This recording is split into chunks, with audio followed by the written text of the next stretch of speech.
All right. Well, all Jane, right. I want to be the first to say happy 65th birthday. I mean, we're really happy for you. We are. Flip the numbers. Flip the numbers, and it's July. Oh, welcome back, everyone. I know that you have missed us. I mean, it's been a long week, and you're like, what am I gonna do without my Jane and my Katie and my Jay? Well, we're here. We're back And for we have you. Cody. Yes, with Cody. Yes, but they don't Yes. know Cody yet. We've got to introduce Cody. All right. Well, I better let go of the reins here so the real boss lady can take things over. Wait, there's a boss? Yeah, you know it. No, I don't want to Are be you the the boss? boss. Come on, Mom. All right. And welcome back, everybody. We've got a wonderful show for you this week. We've got the amazing Cody. I don't want to say your name wrong. Renegar? Nailed it. Nailed it. Nice. Yes. Well done. All right. And he has an amazing book that we're going to talk about. But of course, before we do that, we've got to pay homage to our sponsor, the wonderful and fabulous Go Indie Now. Hello, everybody. I am Joe Compton, and welcome to our channel, Go Indie Now. This is the place that celebrates indie artists and indie art, and we do so by producing several shows that either air on daily, weekly, monthly, or seasonal scheduling. And within those shows, we aim to educate and entertain you. If you're an indie artist who's trying to figure out how to do this, this is the place you need to be. If you're an indie artist who's looking to promote and doesn't have any avenues and is tired of the grind, this is the place to be. Because remember, it's always time to go indie now.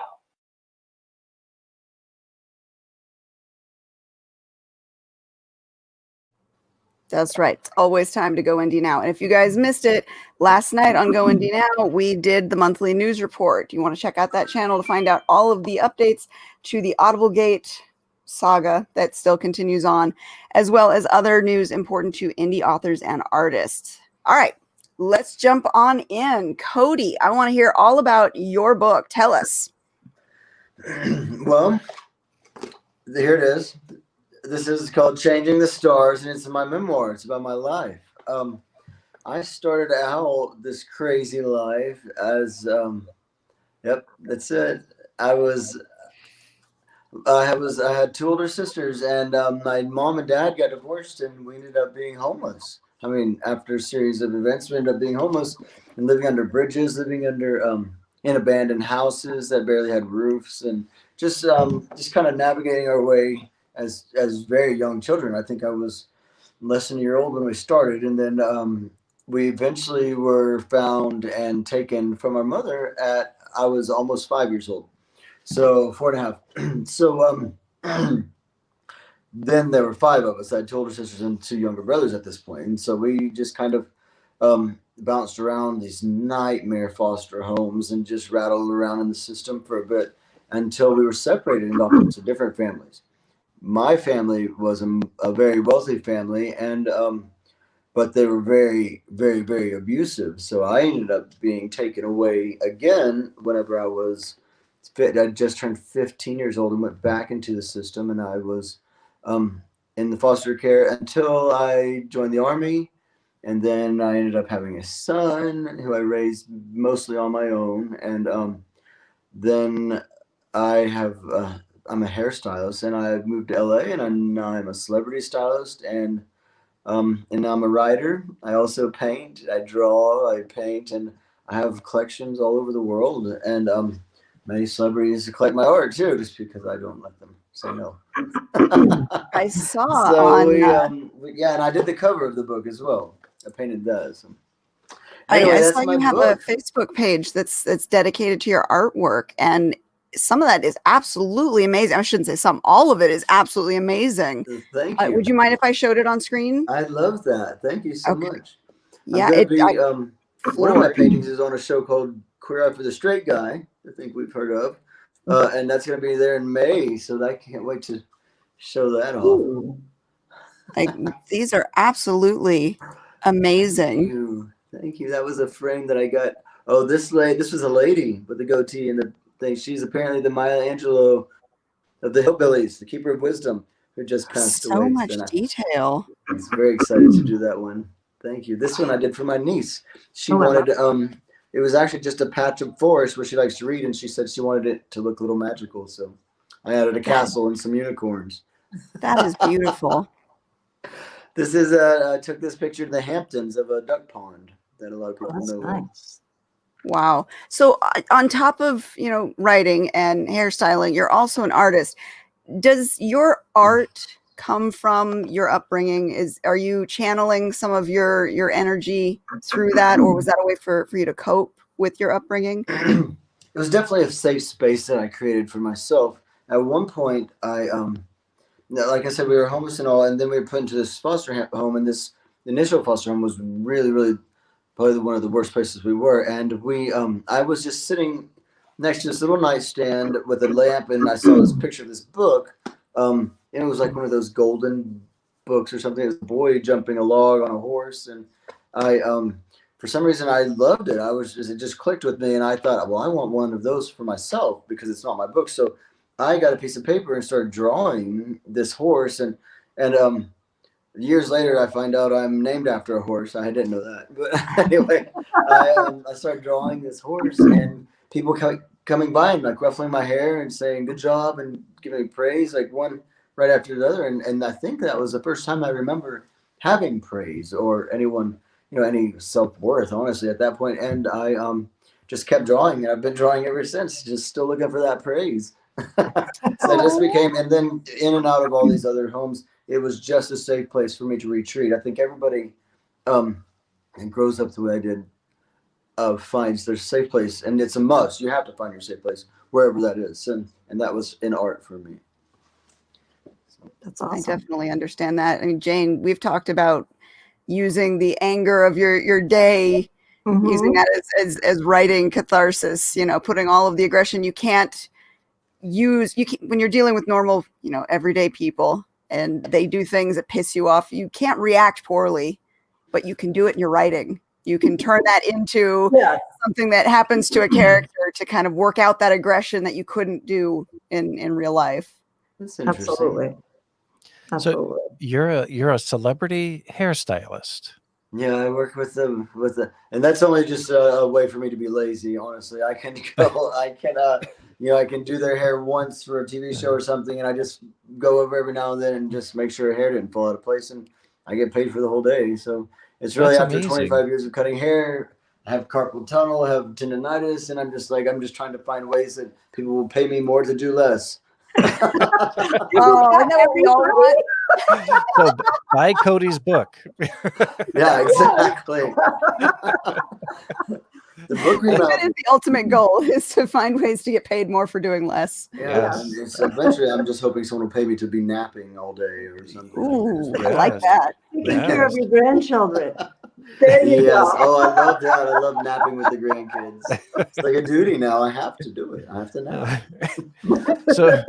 So when did you, because it sounds like your youth was some pretty gnarly stuff. When do you think things really turned around for you? When I took control and made them turn around. I have my book is called Changing the Stars because I saw so many people that I grew up with in these shelters and foster homes that continue this stuff today. And I remember thinking when I turned 18 that the rest is up to me. Nobody else is in control. Nobody else is going to hurt me. And if I carry this throughout the rest of my life, I'm the only one that's victimizing myself. So once I was free and away from these people that were in control of my life, I knew that I was the only one. And so that's when it happened. That's when I started going to, I went to barber school originally, and then I went to cosmetology school later. But yeah, I think when I turned 18 and realized that the rest was up to me, that I took control. I think people could do that a little earlier. And I think that I always knew that I would just have to avoid these people because I was destined for bigger and healthier things. That's awesome. I hope did that answer the question? Basically, you owned it. Yeah. You owned your future path. You didn't blame anything on, everything that happened to you to keep you down. That's awesome. I think we can all do that in some aspect. Definitely, it's never too late for that. The changing the stars thing. Did you ever watch A Knight's Tale? Yes, that's what it reminded me One of my of. favorites. That's one of my favorites. Isn't it fantastic? It just clicked whenever he said, "Go change your stars," and I was just like watching that, going, "Oh God, I think he's gonna do it." And then he came back, and his dad heard everyone chanting his name, and it was. He said, "Did you change your stars?" And he said, "I did," and it was just I got goosebumps just saying that. So that really resonated with me, and it also showed that you have the power to do it. We all have the power, and so just watching all these people still growing up and still hard. I mean, they. Sometimes you meet someone and they kind of tell you the bad things that happen to them within moments. Like they identify as a victim the rest of their life. And I don't understand that whatsoever. I couldn't understand why I'm watching all these people go through it over and over and over and keep living this thing when they're free. And like I said, I'm out of it now. I'm going to, go live my life. And I'm looking back going, why are they still there? Why are they still in this sad cycle so they say that when you go through hell, you should turn around and hand out buckets of water for those that are in it. This book is my bucket of water. Honestly, it's kind of a handbook to how to change your life. You're not stuck. Do you hold up the book with one hand and your lance with the other, and you're like, Cody? Yes, definitely. I'm so absolutely in love with life in every aspect. I travel. I've been around the world twice now, and my amazing husband loves to travel. It's kind of our thing, and we just can't get enough of people and food and excitement, and I just don't know why everybody's not doing this. I'm just like, come on, let's go embrace life, whatever your passion is. But I'm just so sad. It's just so sad watching people become ultimately victims of themselves. I love that idea of being able to kind of seize everything and own it for yourself. And it's a challenge for a lot of people, myself included. And I'm still working up to being strong enough to really do that. But with inspiring stuff like what you're doing, what you're writing, I think that's good. It helps people. It helps people to see that. It does seem a little over. I hear what you're saying.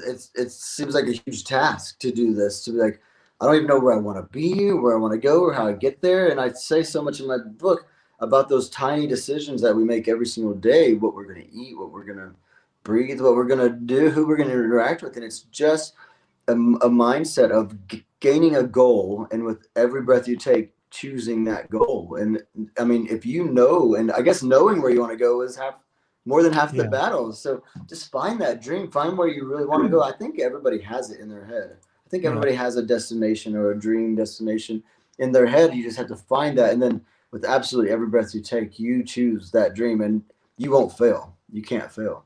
I love that idea. I love it. And yeah, and my dream is to go wherever the best food is. That's what's I literally booked. I booked 2 trips now because I was hungry. I was watching the Travel Channel, and there was like just this basic shrimp and grits street food in Barcelona, and I'm like, oh, I'm on my way, and booked. I went to Barcelona for that. I booked Florence because I saw this 400-year-old steakhouse, and I was like, I need to be there right now. So, I like the way you think. That's fantastic.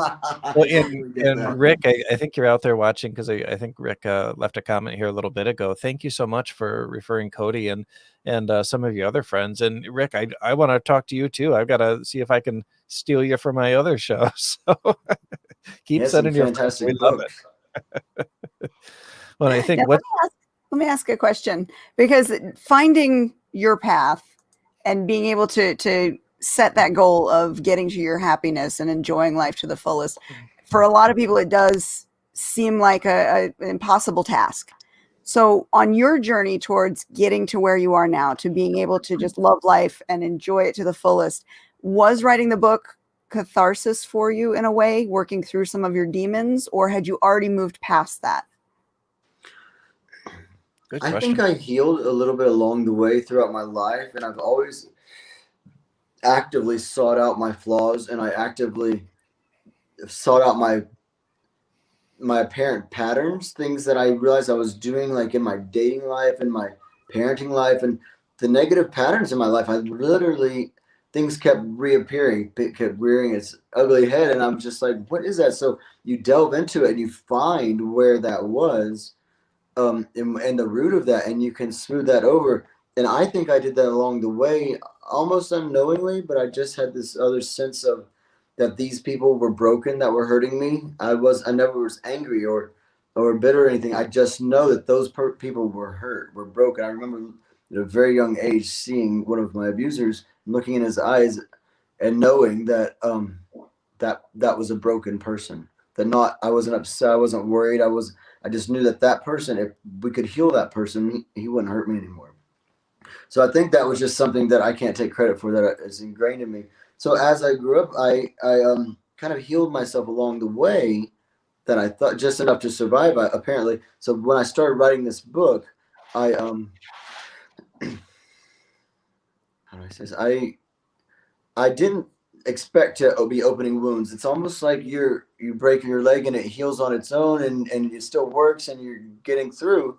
But writing this book was almost like re-breaking a bone that didn't heal properly. So I was healed and I was moving through life perfectly fine, as far as I was concerned. And I started writing this book 6 years ago, and piece by piece, things started happening. Flashbacks would happen. I was in New Zealand once, and I was just, one of the bathrooms smelled like a bathroom where I had been abused. And I got stuck there. I literally couldn't move. And I was in there by myself, and I'm looking in the mirror and I'm trying not to breathe. I put my head in my shirt and I'm just looking at the door thinking I can make it from here to that door, because I got stuck in there. And the fact that happened obviously showed me that I hadn't healed. Then I thought I had from that. And another thing is, I took my time. It didn't happen. I wasn't hurt overnight. So I took 6 years, and I would take long months off from writing and give myself time to heal so that I could put the best me into this book. So I didn't want to be writing as I'm broken. So every time something would present itself, and I'm like, whoa, I'm not done. And here I am trying to tell everybody else how to do it. So, yeah, I wanted the integrity of the book to be completely legit. So I didn't, and honest. So I kind of wrote it as I healed along the way also. So a little bit of both, to answer your question. That sounds like, what we do in fiction too. We put a little of ourselves and our experiences into the characters and their reactions. And like we said, Jane, we put our aggression in there sometimes, the things that we can't do in now I feel like I need to read a book and find out where you put it. One of your books. Jane's known for killing people, so I'll give you a warning there. Jeez. That's I'm amazing. just nice, smiling. What I'm loving is just watching your little smile while she's saying that. You're like, yep, sure. Yep. Writers are fun. That's right. Fiction is fun. Well, isn't there a meme that floats around that says that writers would get revenge and immortalize you in their stories or something like that?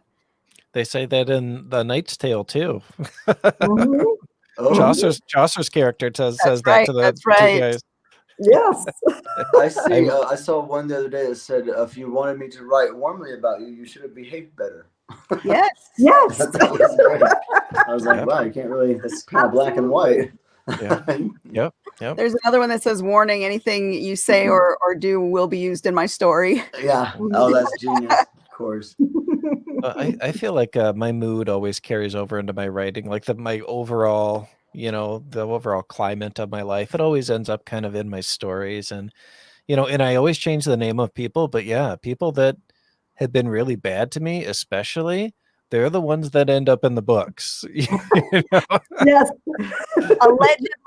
Allegedly.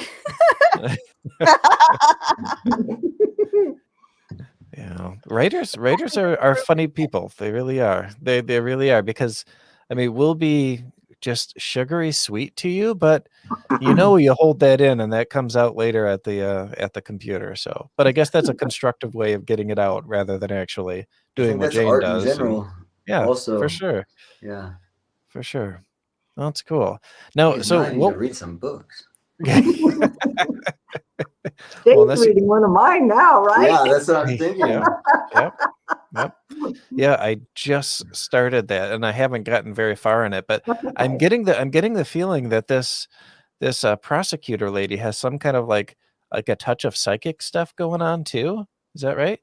Just a touch. Just a touch. Okay. All right. Like I said, I just started it, so I don't know much yet, but Oh, is this in your book? this Yeah. is Oh, in I was like, Jane's. I what news write channel did you just paranormal watch? suspense, basically. and fairy tales, and I write sex well. A little of Oh, everything. my. Whoa. Yes. Whoa. Probably nothing I want to hear. Sorry.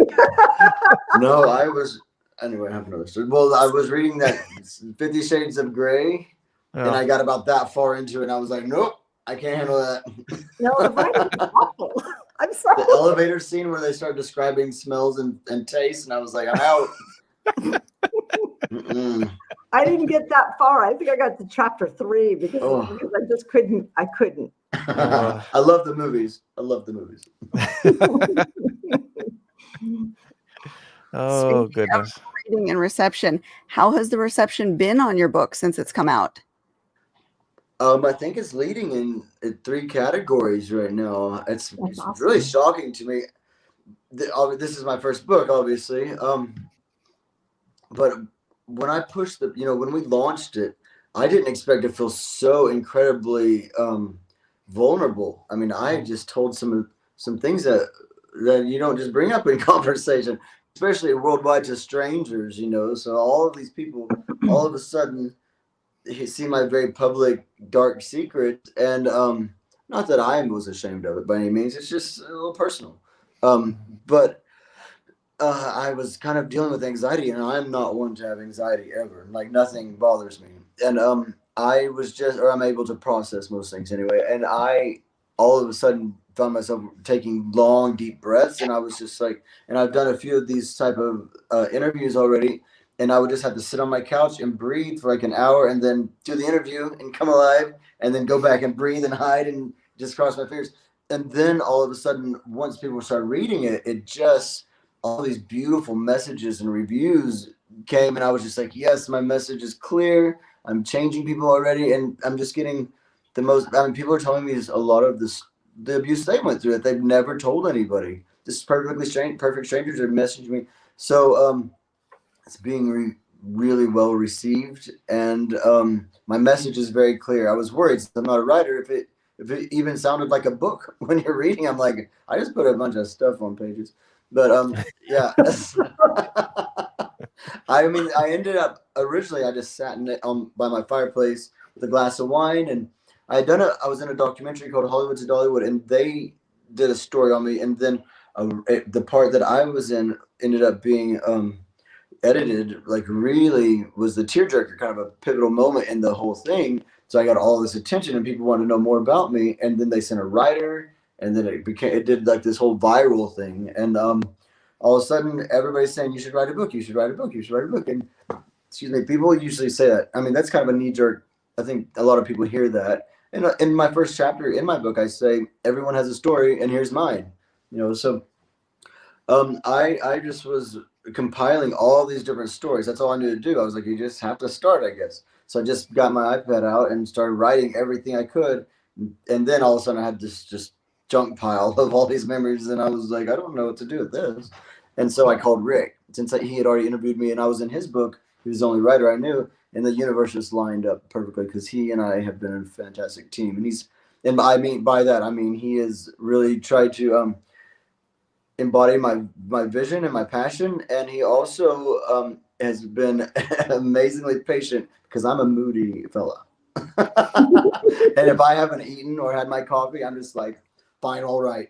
You get hungry. He's been amazing. He's been amazingly patient with my moods. I know that feeling well. Yeah. I think that's the key to being successful in that regard, especially with a book like this, is that marriage of writing skill and also being able to convey these personal stories that people can connect to. And I think that's the most important part, is that you're being open and honest with people, and they're like, oh wow, I can really feel that, and that's what really is drawing people to you. I think that's amazing. Oh, and I think every one of us and all of our audience as well that are writers can definitely understand that moment between releasing your book and getting that first review, that anxiety, that fear, that, oh my God, are they going to hate it? Are they going to love it? That's a normal thing. Yeah, it is. And it never goes away. First book or 50th book, that feeling does not go away. I just don't care. I just don't care anymore. Sorry. But she's a serial killer, though. Don't.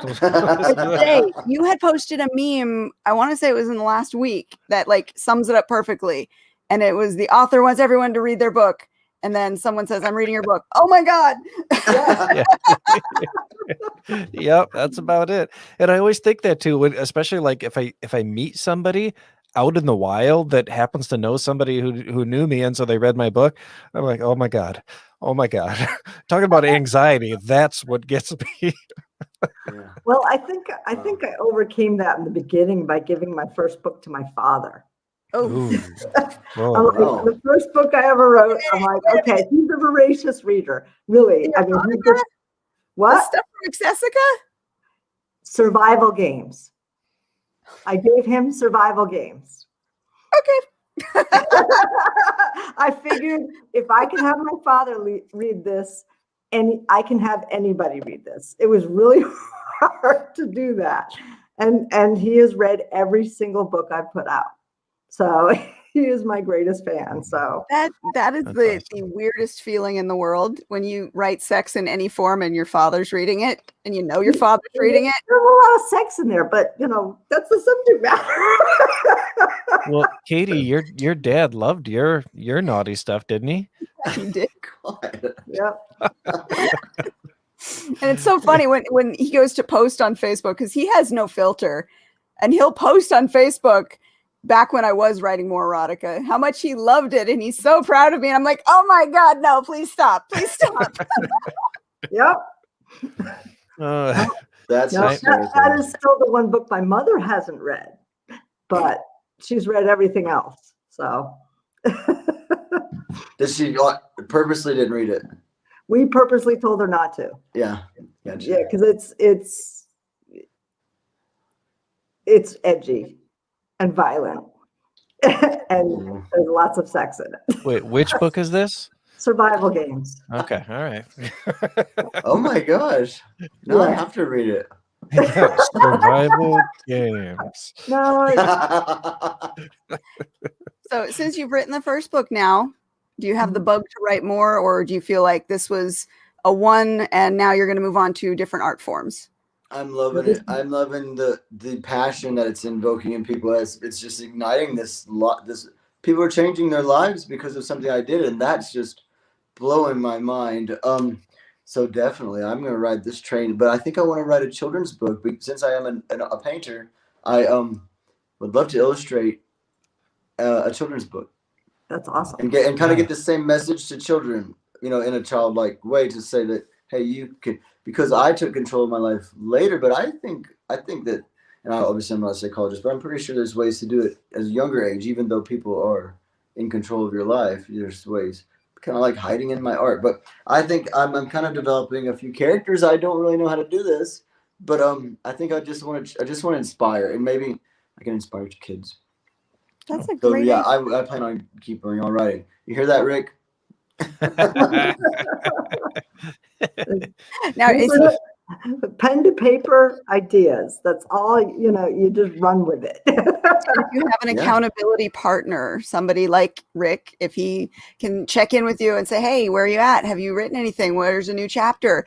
Sometimes just having that extra person in your ear, motivating you, waiting for the next chapter, waiting for the next sentence, makes you want to write even more because you want to be able to show it to them and get that, that hair ruffling, that praise, that good job. Of course. That's amazing. Yeah, who knows? That hair ruffle. I love that you said that. Rebekah just wrote me last night and said that we've got some work to do. And I'm like, oh no. Yeah, speaking of which, when is that book coming out? I have no idea. I guess we've got work to do. I What did I work for? Like a month solid to get you all those notes, and I still don't see a published book. Come on. I know. Well, not everybody's as fast as you and Jane. There's when you We are beta read. that's when you're incredible artists like Rebekah and myself, it takes a long time. We're like the Renaissance artists. It might take us 50 years to create one piece of art. I don't know if that tracks, but I don't think I've got 50 years left, Rebekah. You might have to finish it without So me. you aren't Katie and I. Oh, there, she just commented. She says, "I'm almost done with the rewrites, Katie." Okay. I haven't seen them, but they're almost done apparently. I gave the laundry list to her, and then there was an extra document full of suggestions and things you could tweak and explanations for some of the weird things that I just put in the sidelines. Nice. And I want to see it out. And that cover that you've said you were going to take pictures and create your cover. I want to see all of this. I'm excited for this book. Yeah, well, we took the picture of Jane that you covertly snapped for me, and we're making it look like she's a demon, and it's gonna be good. It'll be good. What is your book about? I'll be a demon. Well, Wow. mine's about this. It's about a girl and a couple of her friends that are they experience some creepy paranormal stuff in their life, and there's some abusive home situations they've got to get away from, and they're just, I don't know, it's kind of an Demons? adventure. What's that? Demons? There's some demons. All There's some right. demons. Yeah. That sounds like a really bad home. Yeah. Pretty much. No spoilers. No spoilers. No. Oh. It's going to be your breakout novel, Jay. Well, I don't know. I've got 6 already out now. I guess that's what they say. You become an overnight success, 10 years later. That does seem to hold true. Yeah. A lot of the overnight success that people see is usually years and years and years of build up to get to that point where somebody finally recognizes the work that you do. Well, I remember reading that in a David Baldacci novel, and he's very New York Times bestseller guy now, but in the foreword of one of his, you told the story of when he finally found his breakout success. It was been after writing for years, and he still called himself an overnight success. I'm like, oh, okay. Yes, humans who revel in their dark side. I like that. Sounds like a good tagline. I like that as a tagline. See, I can't make Revel those. in the Tough. dark side. Yes. You just get Darth Vader on the cover there. Cover model. There we go. Speaking of the 10 years to success, Cody, have you found that rule to kind of be true? It takes, maybe not exactly 10, but a lot of years of building into your craft before you start getting recognition. You said you started as a hairstylist. Was there a lot of work in that field before you started doing celebrities? There, let's see, I think I was cutting hair for 2000. 7 or 8 years before I did my first celebrity, and I've been doing hair for 25 years. So yeah, you definitely have to put in the work. That's the main thing. And all, it's a lot of it's connections and everything. But I was, I had started out just thinking I was going to be a tiny, like a barber on a square somewhere, just an old timey barber, because that's who had done my hair. And I was like, hey, I can do this. And so I got into it and realized that there's so much more, and I wanted to be up here. And I was not anywhere close, so I just locked my eyesight on it. So yeah, I think a lot of it is doing the legwork and also setting a goal. It's very important. Yeah, so I knew where I wanted to be, and I wasn't gonna stop until I got there. See, I need to figure out what my goal is, Katie. Once I have my goal, I can lock onto that baby and get there. Yeah, You I'm wanna excited grow to up? find out what it is. Yeah. Nobody wants to grow up. No, Exactly. I don't want to grow up. It's hard. Although I did get some good news from Heather, my wife, earlier today, is that she said that if things go okay in the next couple of years, she'd consider a move out west, which made me very happy because I've been wanting to move out west forever. I love the desert. So that's keeping me happy. So like, okay, now we need to get my ass into gear and find a way to What make was it the happen. stipulation? What do you have to do? She just said as long as things go well in the next couple of years, which really means as long as we can, make sure we've got any debts paid off and get enough money saved up. What's the budget? But yeah, because I've been You wanna go longing to where get it's out of warm. Michigan. Yes. Let's go where it's warm. That's No more easy. Michigan. Just put a went budget north. in place and go. I went north Got to this. retire. Now, where are you thinking out west? Are you thinking like Arizona, New Mexico, Well, California, Nevada? Well, I like the mountainous desert areas. So, Arizona, Nevada, Utah, all of any of those would be really good. I think. Very Summers would pricey. be brutal, but yeah, I think that would be fun. I mean, I've lived 41 years here in Michigan. I'm really. I mean, I'm ready for a change. I'd like to do something different for the next, decade at least. When I moved to LA, I knew no one, and I had only been once, and I was getting back on the plane to leave, and I was going to go to New York. I was teaching for this salon in New York, and it was 2 degrees in New York, and it was 85, like perfect in LA. And I was like, I don't know why I'm leaving this place. And 2 weeks later, I had sold everything I owned and kept one suitcase and got back on the plane. And I've been in LA. That's awesome. That was 16 years ago. That's awesome. I Now, love it. Scared. I was just like, all right, let's do this. Oh, Is that's LA where amazing. you live primarily, or is that like where you're half the year there? I know some people do like I half live the year. there, but I travel. We travel about 3 months of the year, but I live in LA, and I'm here in Arkansas, where I am now. I come here every 6 weeks, and I spend 10 days here. I do 5 days of work and then 5 days with my kids, my grandkids. That's cool. That's really cool. Yes, I We know. We Joe love to says travel. That's our thing. We like to bungee jump and skydive, so we travel around. We Oh. bungee jump in New Zealand and skydive. That sounds like fun. I'm gonna wing walk next summer. I can, the Whoa. biplanes, the two with they put Yeah. a pole on the top and they strap you to it, and then they do flips and spirals, and I'm just so ready. That sounds like so Nope. much fun. Nope. Yeah, the only thing I'm worried about, I'm not scared of anything other than I'm worried I will pass out and wake up and not know where I am and just be like, what the heck? Because I don't know if you've ever passed out, but when you come to, you're very confused and disoriented. And so I'm just worried. That's the only thing I'm worried about is passing out and then getting scared and then passing out again. Oh my Yeah, gosh. a year ago in October, my husband went skydiving with my nephew and some of his friends.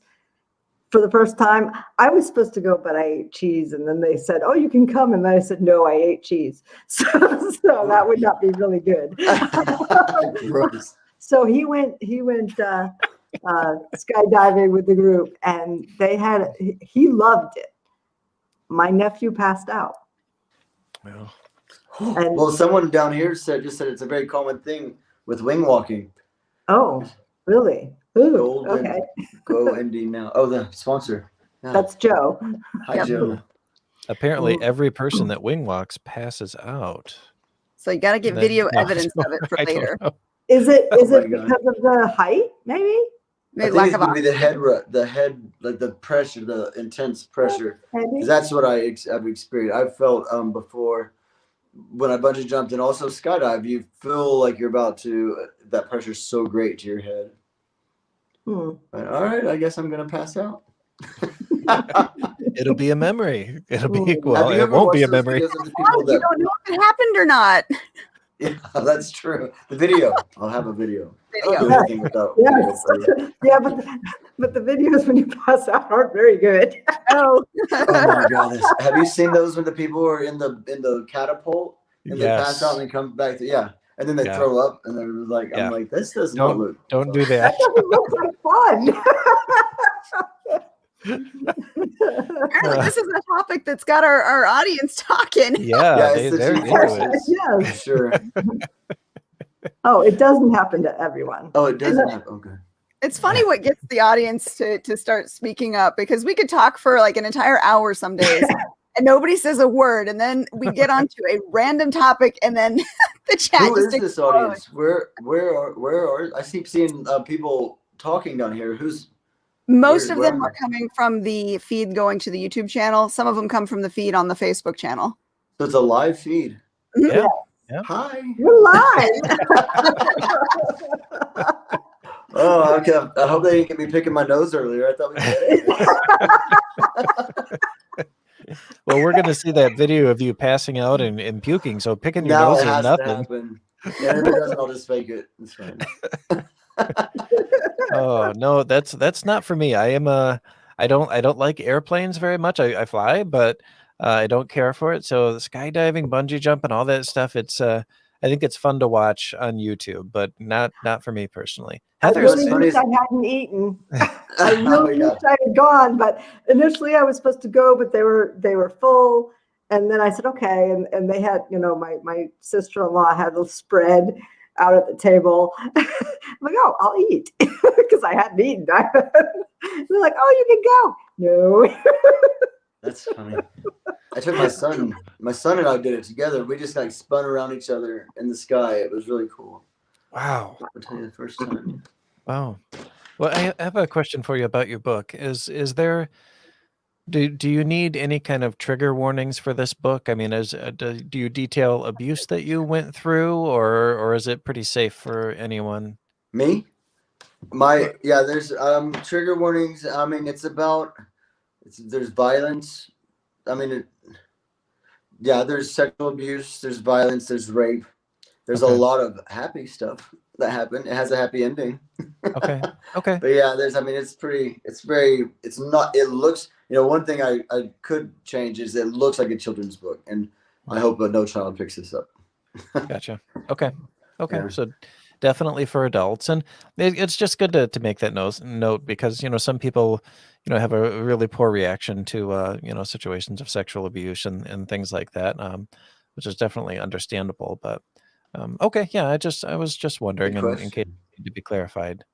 I think on Amazon I have a ages 15 or something like that it's recommended. I know my editor asked me about something like that. I forgot where we Yeah, it's landed. important to kind of have those age ranges on there so that people don't accidentally pick it up, Yeah. assuming, like you said, like it could be for children when it's. Yeah, I've had a lot of kids like get really excited. I'm like, no, not you. Now, was that yours as well? My kids. No, the artwork on the front cover. Oh is yeah, that? I did the painting of the Changing the Stars. It's a guy. I don't know if you can see. He's has a bucket of paint with a paintbrush. But this is the one that they give you, the proof one, Yeah. Mhm. So I like the star in the pocket. But that's kind of what I looked like when I was 10 years old, blonde hair and flying through the scars, And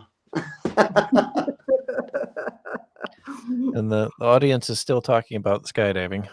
Oh, yes. You never know what's going to get them talking. Skydiving to me, I mean, it's scary. The scariest part about skydiving and bungee jump is just getting out of the plane or off of the platform. But once you're out there, it feels like you're sitting on a swing set. It's very, very sturdy, and you're just it's like you're swinging in the clouds. It's beautiful, and it's so silent and just calm, and it's just so pretty up there. Bungee jumping is not silent and calm. The book leaves a lot of the sexual abuse to the imagination. Oh yeah, I don't go in the description. I don't go into detail. I kind of just imply it, honestly. That's a good warning to have on there to make sure people know the extent of the graphical descriptions. Yeah, it's pretty implied. I didn't want to be gross. I didn't want to. I mean, there was no need. As long as I just needed to show the dark before I showed the light. I had to have that contrast. Are there any particular chapters that you would say are harder to read because of the material inside of them?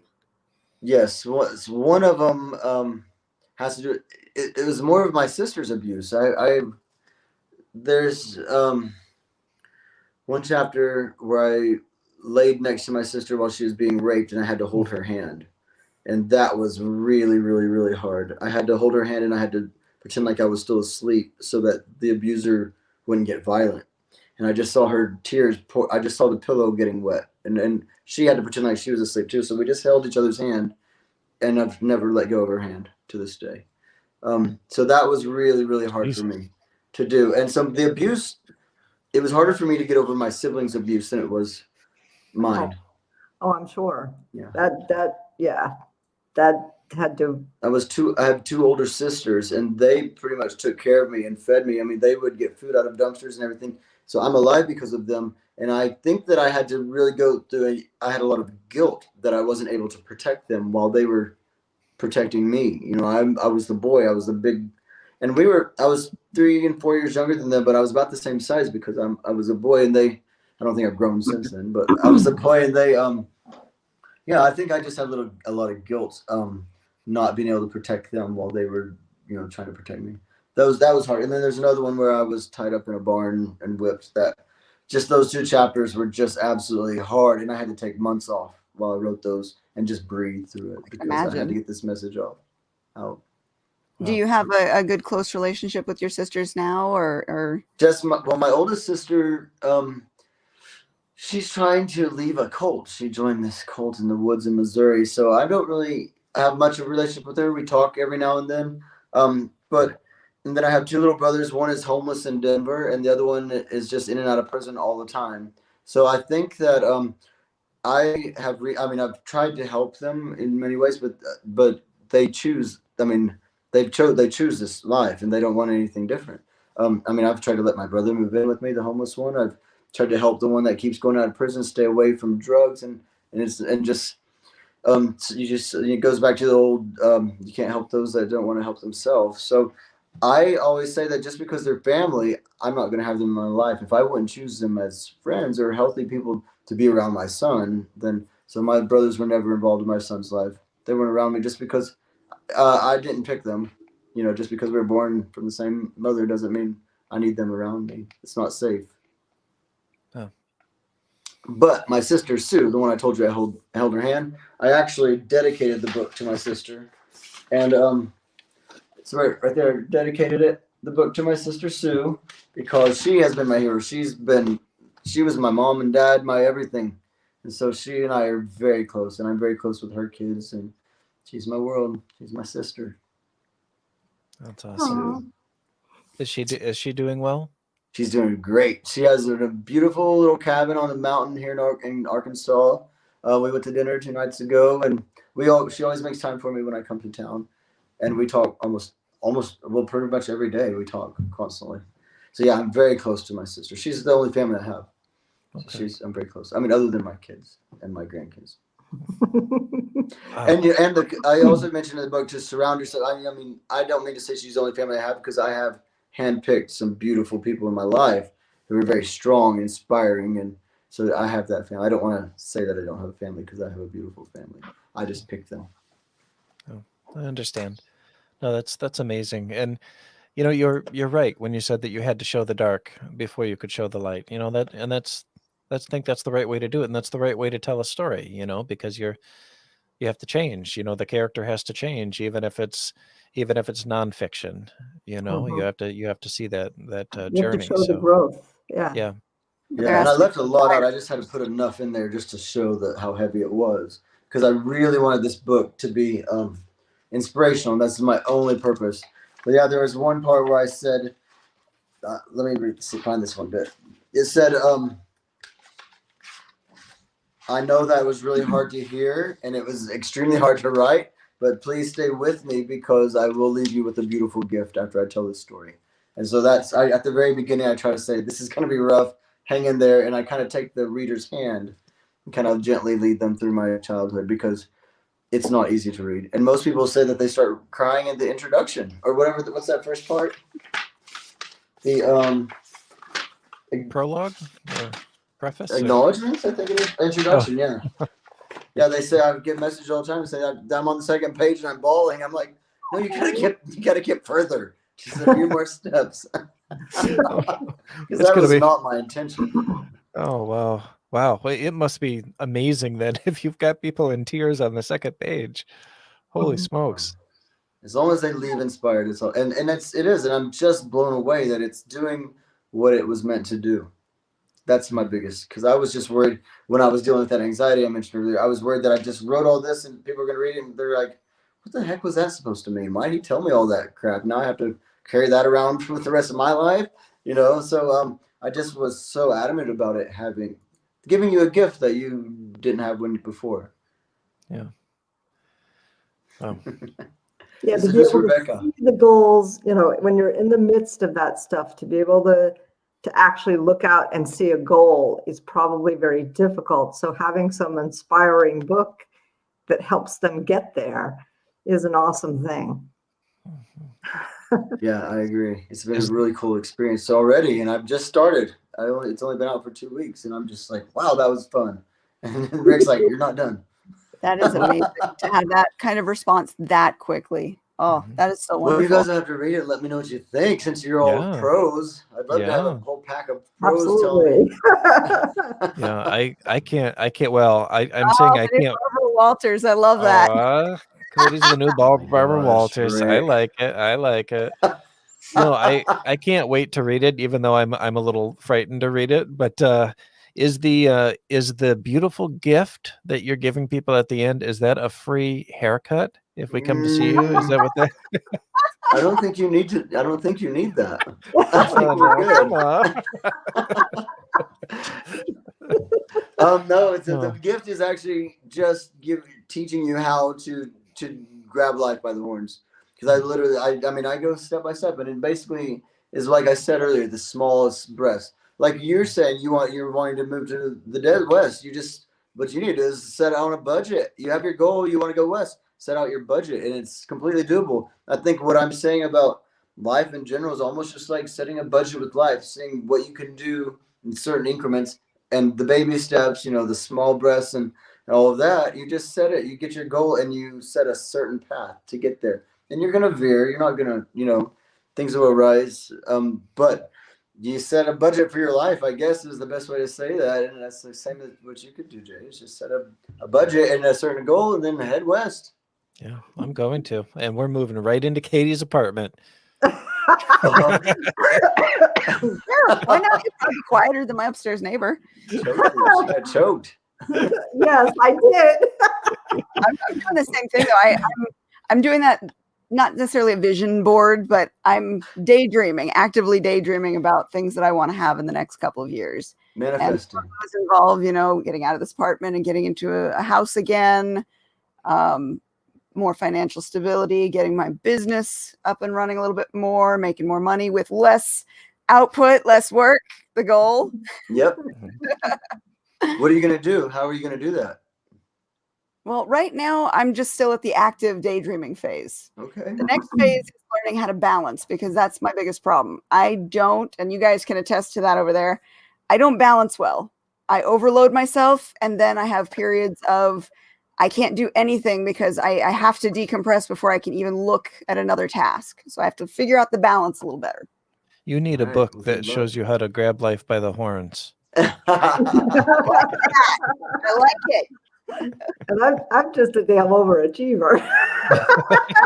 Well, yes. Yeah. Jane has, what do you have now? 50 books, 60 books? 54 books. Wow. Yeah. She's the pro here. Since 2010. Is that typical? A lot of people. I don't know. Impressive, Jane. In contrast, I think I have half of your total in the same amount. My publishing partner that I run a publishing company with, he's another Jason in Michigan. He has probably double that. So double yours? I'm looking at me thinking I'm a slacker, and we both have day jobs in information technology. Wow, that is blowing my mind.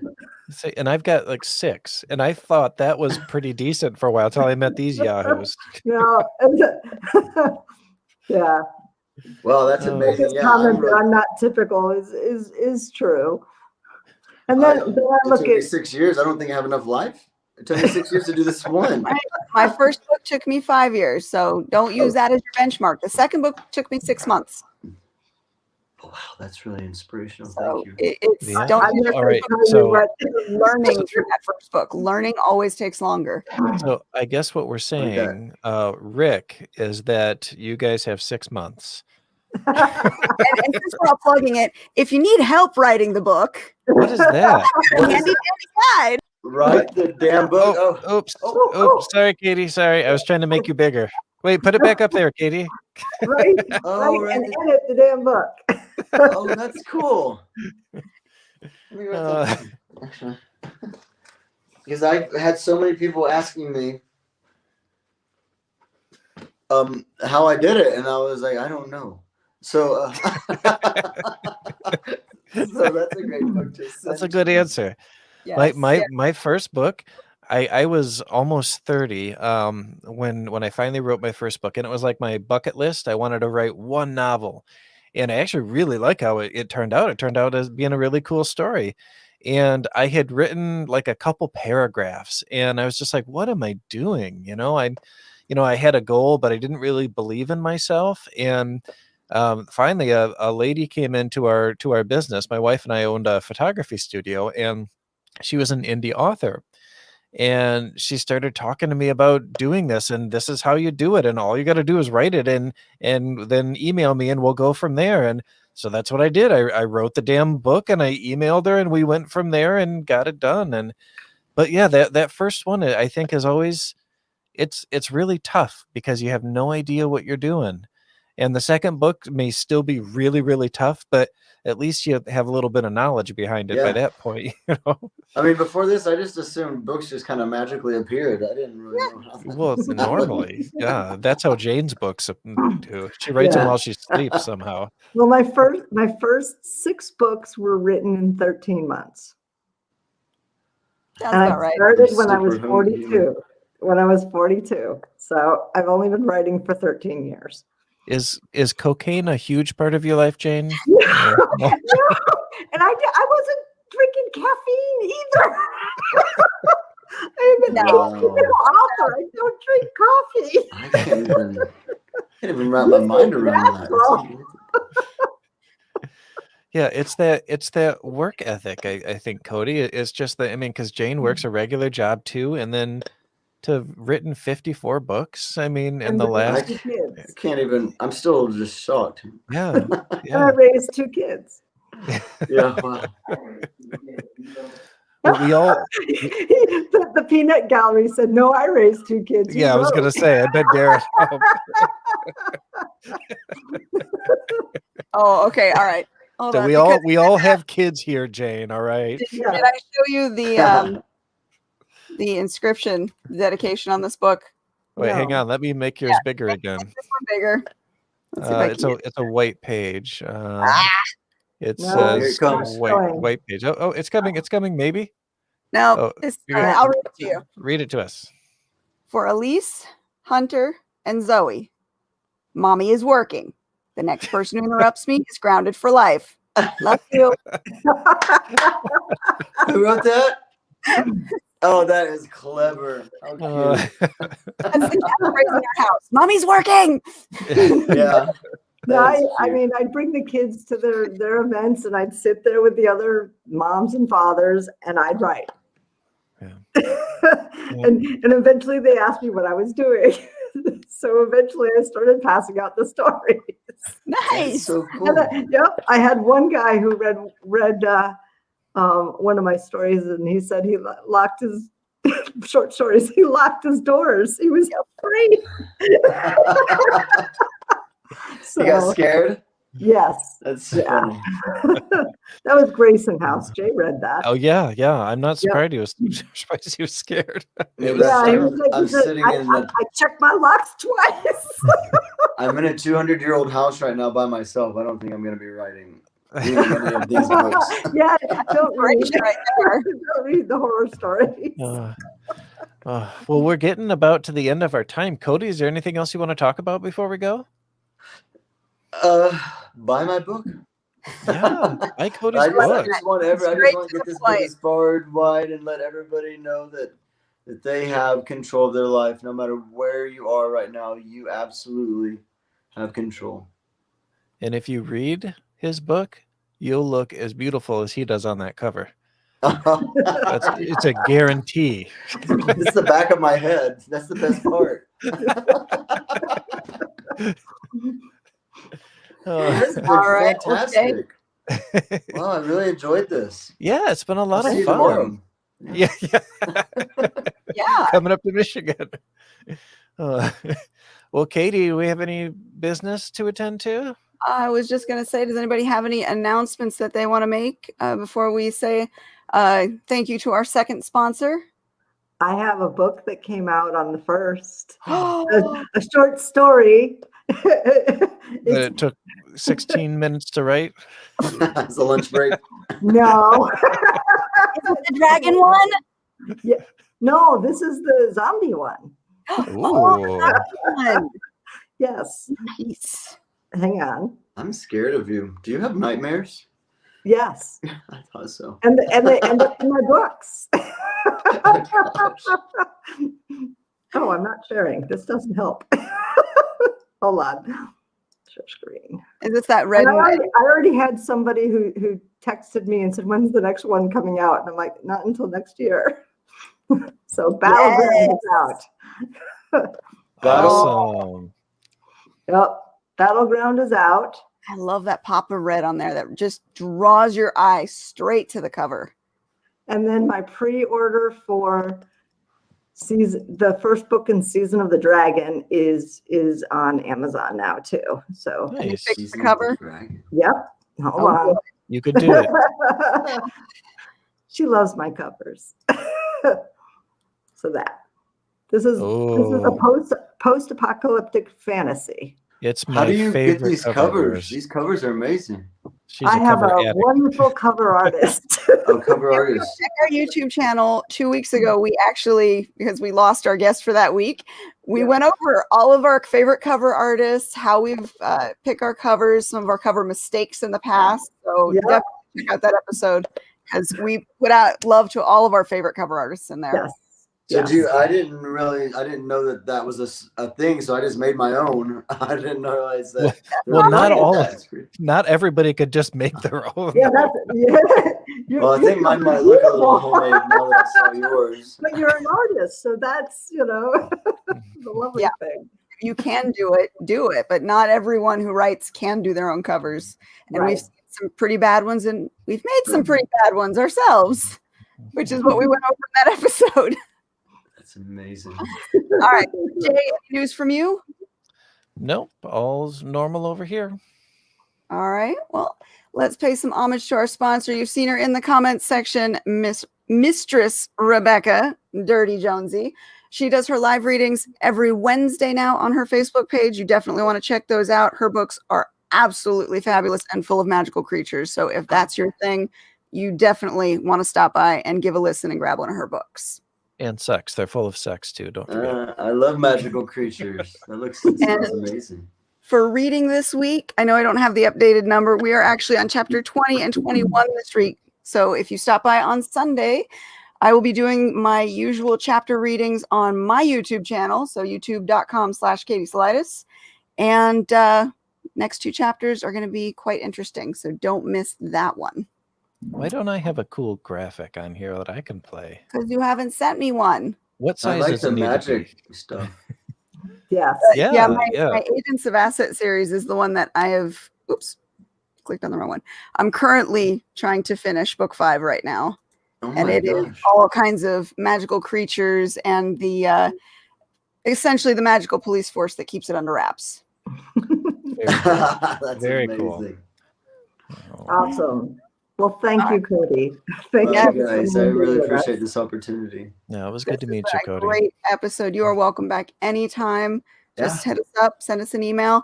And for all of our listeners out there, remember to like, to share, to subscribe. We love you. Thank you for watching. And we will be back next week with another artist to talk to and some more fun conversations. We'll see you then. Oh, thanks, guys.